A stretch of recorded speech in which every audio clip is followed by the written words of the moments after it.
بسم اللہ الرحمن الرحیم نحمدہ ونصلی علی رسولہ الکریم اما بعد معزز سامعین، حرکت الدفاع عن السنہ میں آپ سب کا خیر مقدم ہے۔ آج ہم عقائد اہل سنت والجماعت کے ائمہ میں سے امام ابو حسن اشعری اور امام ابو منصور ماتوریدی رحمہم اللہ کے تعلق سے چند اعتراضات کا جواب دے رہے ہیں۔ آپ حضرات اسے توجہ کے ساتھ سماعت فرمائیں۔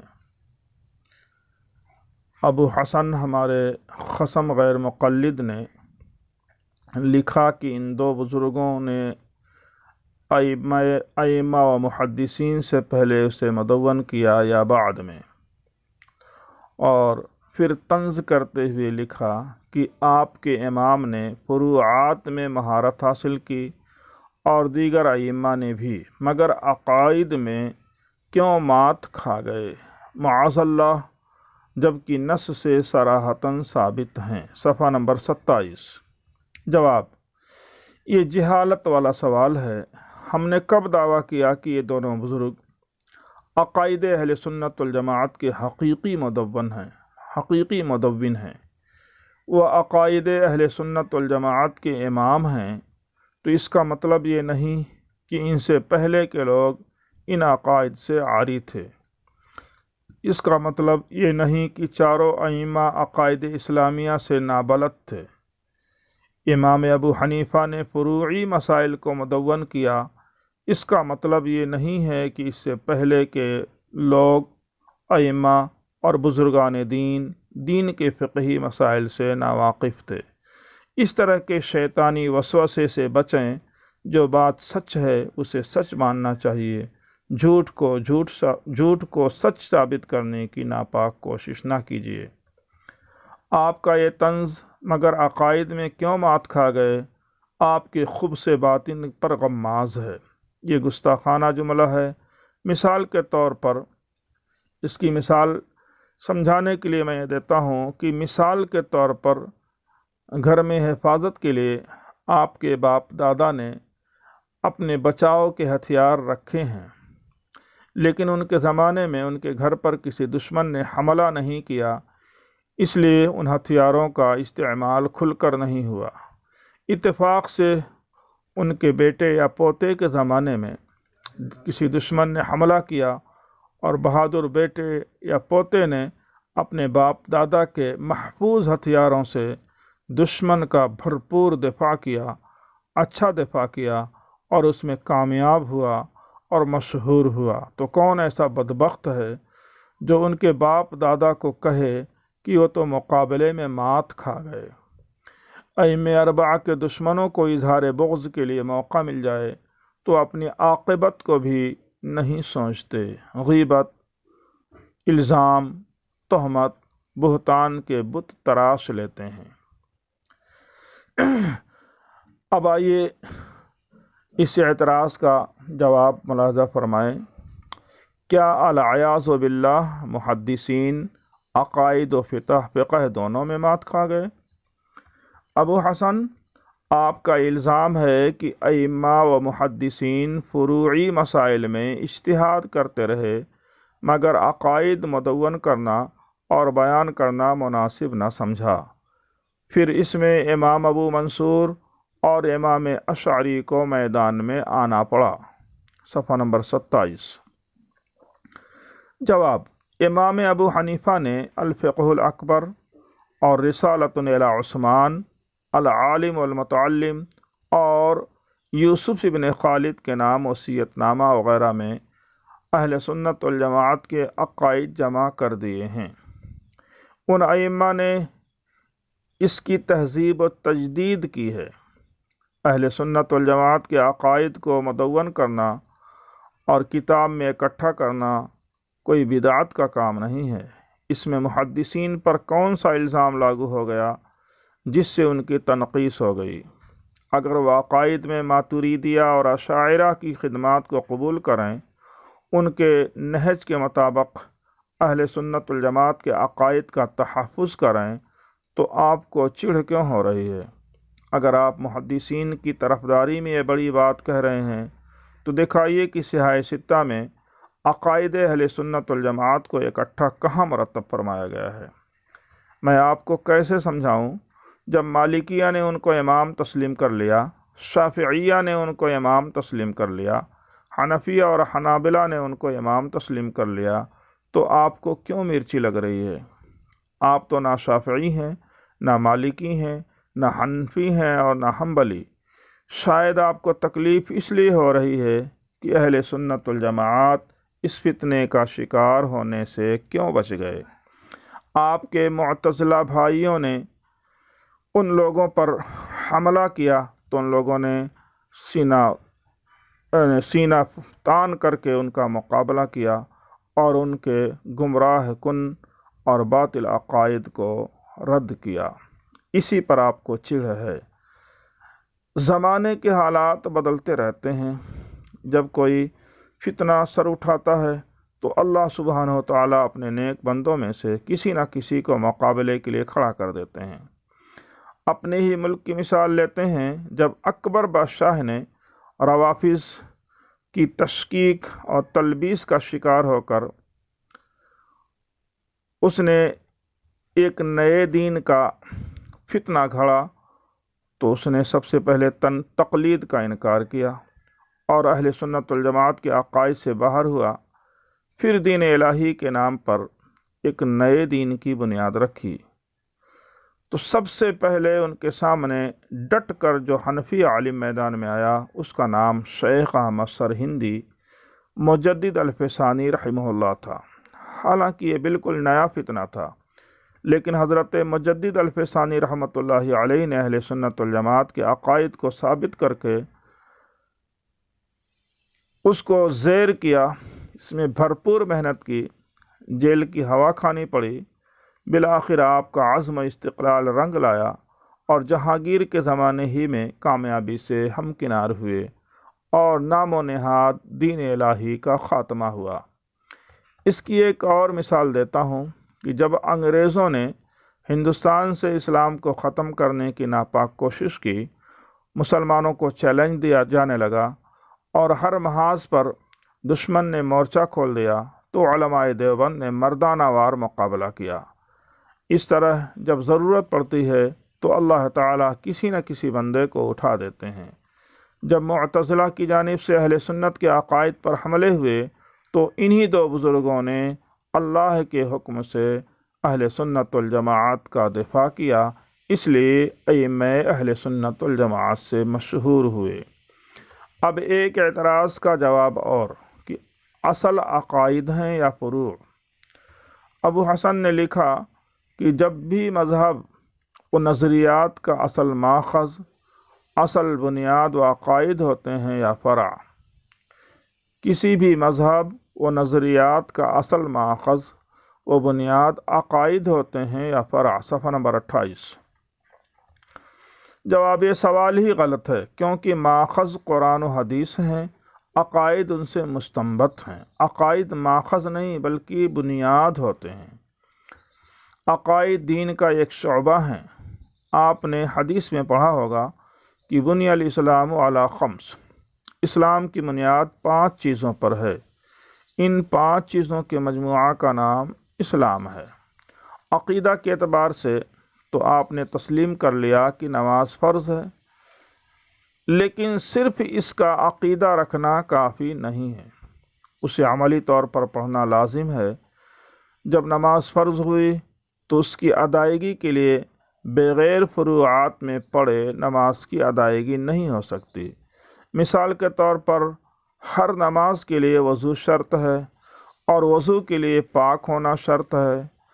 اب آپ کو جاننا پڑے گا کہ حدث اکبر ہے یا حدث اصغر۔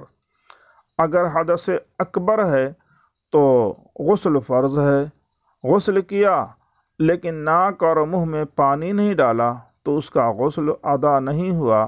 جب غسل ادا نہیں ہوا تو وضو مکمل نہیں ہوا، جب وضو نہیں ہوا تو نماز ادا نہیں ہوئی۔ ابو حسن صاحب، آپ کبھی نماز پڑھتے ہو کہ نہیں، یا پھر کوئی ذکری فرقہ کی طرح صرف فرضیت کا عقیدہ رکھ کر کے تصور کر لیتے ہیں؟ ایک تیسرے اعتراض کا جواب بھی سماعت فرمائیں، عقیدہ اہم ہے یا فروع؟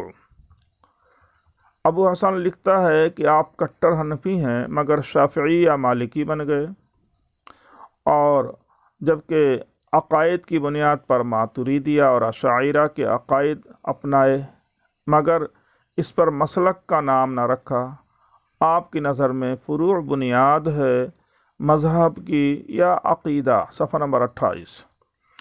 یہ سوال احمقانہ بنیاد پر قائم کیا گیا ہے۔ عقائد اہم ہیں لیکن احکام سے بے نیاز نہیں ہو سکتے۔ احکام میں بعض فرائض ہیں، بعض واجبات اور سنن و مستحبات جن کی اہمیت کا انکار کون کر سکتا ہے؟ حنفی ہونے کے باوجود ہم ایک دو مسائل میں امام شافعی، امام مالک کے قول پر عمل کر لیں تو ہم اپنے امام کی تقلید سے نہیں نکلے۔ رہا مسئلہ حنفی یا شافعی وغیرہ نام کے استعمال کا، تو یہ تو تعارفی نسبت ہے۔ میں اپنے کو بستوی لکھتا ہوں کیونکہ میں اتر پردیش کے ضلع بستی کا رہنے والا ہوں۔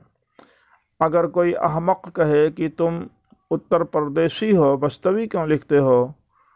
پھر کوئی احمق کہے کہ تم بھارت کے ہو، بھارتی لکھو، تو میں اسے جواب دوں گا کہ جب میں ملک سے باہر ہوں تو بھارتی ہوں، اپنے ملک میں ہوں تو اتر پردیشی ہوں، اگر اتر پردیش میں ہوں تو بستوی ہوں۔ اگر جواب میں بھارتی کہوں تو اتر پردیش کی توہین نہیں ہوئی، اسی طرح بستوی کہوں تو بھارت کی توہین نہیں ہوئی۔ اگر کوئی غیر مسلم سوال کرے کہ تم کون ہو تو جواب دیا جائے گا مسلم، لیکن اگر کوئی مسلم یہ سوال کرے تو جواب دیں گے کہ سنی ہوں۔ اگر کوئی سنی اس طرح کا سوال کرے تو جواب دیں گے کہ مقلد ہوں۔ اگر کوئی مقلد سوال کرے تو جواب ہوگا کہ حنفی ہوں۔ اب رہا سوال کہ ان کی پیروی کا نام تقلید کیوں نہیں؟ اس کا سبب یہ ہے کہ علم کلام و عقائد میں ان دو بزرگوں کی محنت کھل کر سامنے آئی اور متفقہ طور پر تمام اہل سنت والجماعت کے امام ہیں۔ اگر ان کی پیروی کا نام ہم تقلید دیتے تو مختلف مسالک کا خلط لازم آتا جس سے شناخت میں مشکل ہوتی۔ آخر میں ایک اور اعتراض کا جواب، کیا امام ابو حنیفہ رحمہ اللہ قرآن و سنت کے عقائد سے واقف تھے؟ یہ عجیب سوال ہے۔ ابو حسن لکھتا ہے کہ امام ابو حنیفہ رحمۃ اللہ علیہ کے عقائد کیا تھے، کیا وہ قرآن و سنت کے عقائد سے واقف تھے یا نہیں، اور جہاں جہاں امام ابو حنیفہ نے کوئی عقیدہ بیان کیا ہے وہاں سے احناف و عقیدہ لیتے ہیں یا نہیں؟ صفحہ نمبر 28۔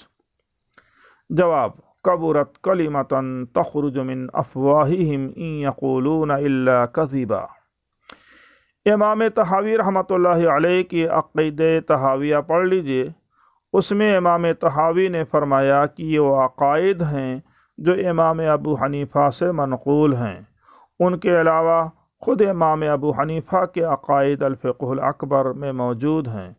شیخ ابو منصور ماتوریدی نے کتاب التوحید، الفقہ الابسط اور شرح فقہ اکبر وغیرہ کتابوں میں امام ابو حنیفہ کے عقائد نقل کیے ہیں اور ان کی تہذیب و ترتیب قائم کی ہے۔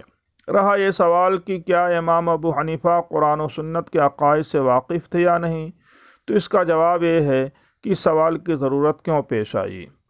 کیا اس وجہ سے کہ امام کے انتقال کے قریب 200 سال کے بعد ان کے شاگردوں کے شاگرد نے امام ابو حنیفہ کے بکھرے ہوئے عقائد کو کیوں جمع کر دیا؟ کیا خود امام اپنے انتقال کے 200 سال کے بعد اپنی قبر سے آ کر معتزلہ کے فلسفیانہ نظریات و باطل افکار کا مقابلہ کرتے؟ یا اس وجہ سے اعتراض ہے کہ انہوں نے الفقہ الاکبر کے علاوہ کوئی دوسری کتاب کیوں مرتب نہ کی جس میں بیان کردہ اسلامی عقیدوں کی روشنی میں احناف فرقہ باطلہ کا مقابلہ کرتے؟ بھائی اگر بات یہی ہے تو ہم بھی اعتراض کرنا جانتے ہیں کہ آپ کے فرقہ کے بانی مبانی عبدالحق بنارسی نے عقیدے کی کون سی کتاب لکھی ہے؟ اگر جواب دیا نہیں تو آخر کس عقیدے کی بنیاد پر اس نے سیدہ عائشہ صدیقہ رضی اللہ تعالی عنہ پر کیچڑ اچھالا اور اعلان کیا کہ وہ علی سے بغاوت کر کے کافر ہو گئیں اور بے توبہ مریں تو کافر مریں العیاذ باللہ؟ غیر مقلدوں نے کس عقیدے کی بنیاد پر آزادی ہند کے جہاد کو منسوخ کیا تھا؟ کس عقیدے کی بنیاد پر غیر مقلدوں نے حضرات حسنین کی صحابیت پر انگشت نمائی کی؟ کس عقیدے کی بنیاد پر حکیم فیض عالم غیر مقلد نے حضرت علی رضی اللہ تعالی عنہ کے سر پر 1,00,000 سے زیادہ مسلمانوں کے خون کا الزام لگایا؟ کس عقیدے کی بنیاد پر اس خبیث نے حضرت علی رضی اللہ تعالی عنہ کو خلافت کا لالچی کہا؟ کس عقیدے کی بنیاد پر فیض عالم غیر مقلد نے حضرت ابو ذر غفاری رضی اللہ تعالی عنہ کو ابن سبا کے کمیونسٹ نظریات کا حامل قرار دیا؟ کس عقیدے کی بنیاد پر حضرت مغیرہ ابن شعبہ کو مقام صحابیت سے گرانے کی جرات کی گئی؟ کس عقیدے کی بنیاد پر غیر صحابی کو صحابہ سے بڑا ہونے کو ممکن کہا گیا؟ کس عقیدے کی بنیاد پر بعض صحابہ کو فاسق کہا گیا؟ حضرات شیخین یعنی ابو بکر صدیق اور حضرت عمر رضی اللہ تعالیٰ عنہ کی فضیلت کو کس عقیدے کے مطابق تسلیم نہیں کی گئی؟ کس عقیدے کی بنیاد پر حیات عیسیٰ کا انکار کیا گیا؟ کس عقیدے کی بنیاد پر صحابہ کرام کو معیار حق تسلیم کرنے سے انکار کیا گیا؟ کس عقیدے کی بنیاد پر حضرات انبیاء کے معجزات کا مذاق اڑایا گیا؟ کس عقیدے کی بنیاد پر حضرت عیسیٰ کا باپ تلاش لیا گیا؟ کس عقیدے کی بنیاد پر مرزائیوں کو نقطۂ محمدی میں شریک سمجھا گیا؟ کس عقیدے کی بنیاد پر مرزائیوں کی پیچھے نماز کو جائز قرار دیا گیا؟ کس عقیدے کی وجہ سے مرزائیوں سے نکاح کو جائز قرار دیا گیا؟ کس عقیدے کی بنیاد پر اللہ کی ہر جگہ موجود نہ ہونے کا نظریہ غیر مقلد اپنائے ہوئے ہیں؟ کس عقیدے کے مطابق کس عقیدے کی بنیاد پر اللہ کی صفات کو بلا تعویل حقیقی صفات مانتے ہیں؟ یہ کس کا عقیدہ ہے کہ اللہ آسمان پر چڑھتے اترتے ہیں؟ یہ کس کا عقیدہ ہے کہ اللہ صرف ایک مکان پر موجود ہے؟ یہ کس کا عقیدہ ہے کہ اللہ خاص شکل و صورت میں موجود ہے؟ اگر یہ سارے عقائد غیر مقلدوں کے ہیں تو کون سی کتاب میں لکھے ہوئے ہیں؟ مرتب ہیں یا غیر مرتب؟ اس کتاب کا نام لکھ کر دیجئے، ہم بھی اس سے مستفید ہوں۔ آج کے لیے بس اتنا ہی، انشاءاللہ آگے محدثین العیاذ باللہ اسلامی عقائد و فقہ سے واقف تھے یا نہیں، اس موضوع پر تفصیلی گفتگو کی جائے گی۔